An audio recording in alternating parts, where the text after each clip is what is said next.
Hello,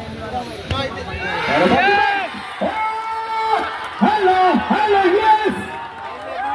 Ladies and gentlemen, 2026 এই টুর্নামেন্টে সবথেকে সর্বকনিষ্ঠ দল এবং এই টুর্নামেন্টের সর্ব ইয়ং হিসেবে যারা খেলতে রয়েছে সেই দলটা এনার্জেটিক পাওয়ার আমরা দেখতে পাচ্ছি এই মুহূর্তে 2019 ব্যাচকে হারিয়ে শুভ সূচনা তারা কিন্তু করে ফেলল।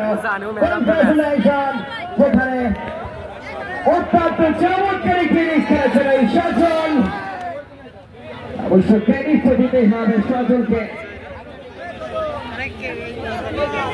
ইতিমধ্যেই ম্যান অফ দ্য ম্যাচের পুরস্কার গ্রহণ করবেন 2026 ব্যাচের সকলকে অনুরোধ জানাবো করতালির মাধ্যমে 2026 এই ব্যাচটাকে সকলে স্বাগত জানাবেন, যেহেতু সব থেকে জুনিয়র এই টুর্নামেন্টের এই দলটি।